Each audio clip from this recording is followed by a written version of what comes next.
y aura 80 logements, et dedans, il y aura des opérations, il y aura du collectif, et il y aura des maisons individuelles. Je ne pense pas que de ce point de vue-là, je pense même qu'on pourrait, je crois, en tirer collectivement une certaine fierté. Parce que je pense que, de ce point de vue-là, c'est aussi moderne que de travailler ce type de réponse quand nous en avons la possibilité. S'il vous plaît, est-ce qu'on peut avoir la certitude que les logements sociaux qui vont être construits sur le coteau vont être attribués au Vitriol? Alors, et dans quelle mesure? Je vais vous donner, tout à fait. Je vais vous donner la réponse de manière très transparente.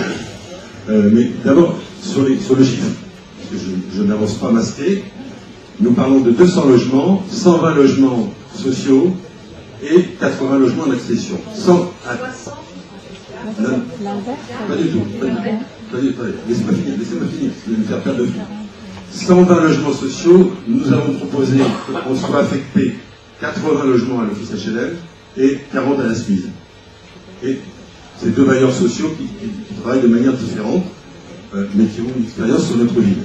80 logements d'accession, les attributaires ne sont pas désignés, parce qu'on n'est pas effectivement dans un projet abouti, donc on a encore à discuter, à débattre, et à voir demain des promoteurs qui se présenteront. Nous chercherons, je ne vous le cache pas, autant que faire se peut, à travailler avec des promoteurs qui ont de l'expérience, mais aussi qui savent intégrer dans leurs objectifs, notamment de vente, de commercialisation, la réponse à des vitriols qui souhaitent accéder à la propriété de manière nombreuse.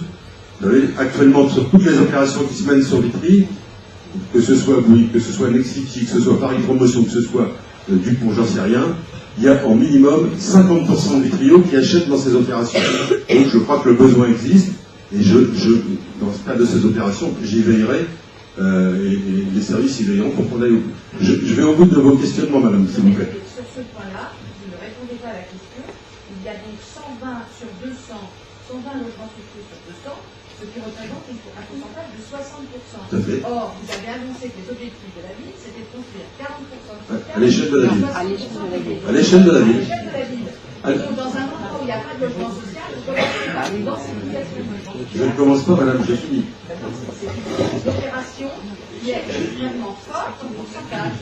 Et donc, si vous nous donnez les éléments qui permettent de comprendre comment cette intégration va se faire, moi je serais ravi même 100%. Donc, à l'échelle.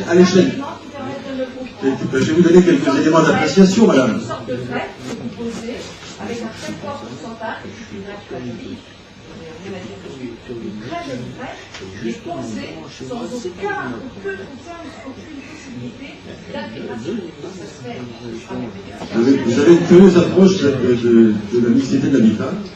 Non. Les logements sont celui-ci, les logements sont celui-là. Oui. Là, vous savez, dans une opération de 120 logements sociaux, madame, je ne sais pas, j'ai l'impression que vous présentez ça comme le monstre du Loch Ness. C'est soit 120 logements sociaux, c'est vraiment quelque chose d'une opération si vous voulez qu'on dialogue tous les deux, madame, je pense qu'on va vite se perdre. Je donne l'explication quand même, elle est simple. Nous sommes une ville où il y a aujourd'hui 40% de logements sociaux de la ville. 43. Et 40% de logements libres, en accession, en collectif, en individuel. Ça, c'est le paysage de la ville.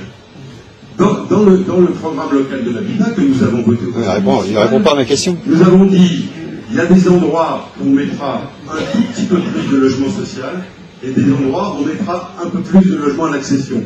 Parce que essayer de reconstruire des quartiers mixtes, vous savez, quand on démolit 660 logements à Balzac et qu'on ambitionne d'en mettre 400 en accession à la propriété dans le secteur, je crois que là aussi nous travaillons la mixité.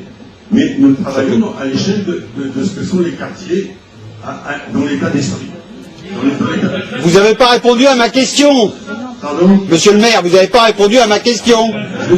Non, vous n'avez pas répondu à ma question. Sur les 43% d'HLM, enfin de logement social sur Vitry, nous avons 4600 demandeurs de logement.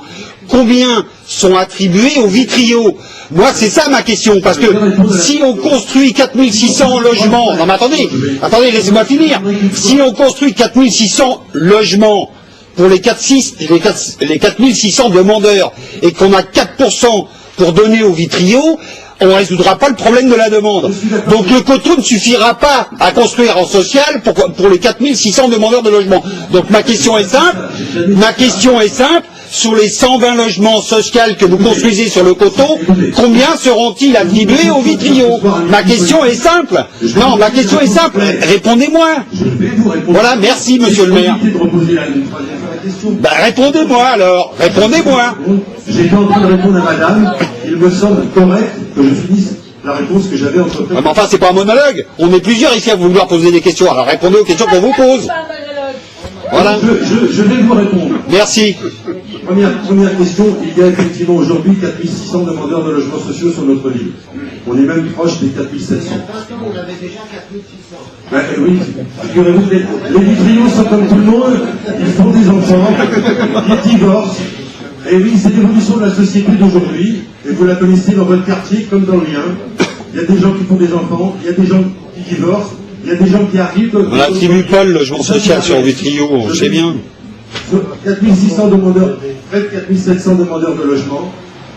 Le programme local de l'habitat comporte 1830 constructions de logements sociaux. Donc, on n'a pas l'ambition à Vitry de répondre à l'ensemble de la demande de logement social qui est enregistrée à Vitry. Pourquoi nous disons ça? Parce que nous disons que l'effort de construction de logements sociaux doit être un effort porté par l'ensemble des communes, porté par l'ensemble de la région. Et nous disons cela d'autant plus fort, c'est que nous avons affirmé que nous voulons rester à 40% de logements sociaux sur notre ville. On ne veut pas monter à 50% de logements sociaux. Je vais finir, c'est fini. Non mais c'est pas trop. C'est pas trop pour les gens qui demandent, mais encore faut-il qu'on leur en donne. Allez, on va essayer d'éviter de s'invectiver. Je vais vous donner la priorité que je me fixe. Quand je parle de logement social, je me fixe la priorité de répondre aux besoins des Vitrios tels qu'ils s'expriment. Mais il faut leur en donner des logements. Il faut leur attribuer des logements.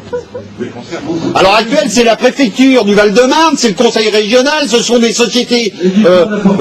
Combien attribuez-vous de logements à longueur d'année sur Vitry? Je vais vous dire. Bah dites-le alors. Bah dites-le, moi je vous pose une question, j'attends une réponse. J'essaie d'y répondre. J'essaie d'y répondre intelligemment, autrement que comme vous le faites. Ah bah oui, bien sûr. Bien sûr. Bien sûr. Voilà. Je repars de mon explication globale. 4600 demandeurs, nous sommes programmés 1830. Donc je ne répondrai pas à la demande globale et nous souhaitons que l'effort soit porté solidairement par l'ensemble des communes de la région et non pas du département. Deuxième aspect sur ce que vous dites sur les attributions. La bataille, elle est effectivement, c'est que quand on construit le logement social, c'est l'État qui finance. La ville, elle apporte son effort en proposant du territoire, en participant avec d'autres partenaires, par exemple la région, à la surcharge foncière, en participant de manière un peu plus précise parfois à des aides particulières dans le cadre d'opérations de construction. Le Conseil général apporte aussi sa pierre de ce point de vue-là, par exemple dans le domaine de l'aide au développement durable. Bon. Mais une fois que, quand vous avez fait ça, vous avez apporté un franc, vous avez un logement une part de logement qui correspond à l'euro que vous avez donné. Donc c'est ça la réalité. Donc l'État a effectivement une partie d'attribution de ces logements. Je ne le cache pas, mais, je dis bien mais, ça veut dire que la ville doit discuter et débattre pour que les attributions soient effectivement attribuées en priorité aux Vitrios et répondent à des besoins Vitrios. Par exemple, c'est ce que nous faisons dans le cadre de l'ANRU, dans le cadre de l'opération de démolition que nous avons faite. Nous avons négocié pour que la part d'engagement de l'État réponde bien aux besoins de l'autre. Ça ne veut pas dire que les 120 familles qui arriveront dans le logement seront 120 familles vitriotes. Je n'ai jamais dit ça, mais c'est notre part, c'est notre contribution. Mais il y a aussi des demandeurs vitriaux qui, je l'espère, trouveront des réponses dans d'autres collectifs. À Saint-Maur? Ah ça, non mais, moi je vous pose la question, c'est pas mes amis. Moi ce que je vois c'est ici, on fait des logements sociaux parce qu'il y a 4600 demandeurs de logement, et puis on leur donne pas de logement. On leur donne pas de logement. Vous l'affirmez ce soir, voilà. Merci monsieur le maire. Voilà, c'est tout. Modestement portées par notre commune, je l'ai dit à la hauteur de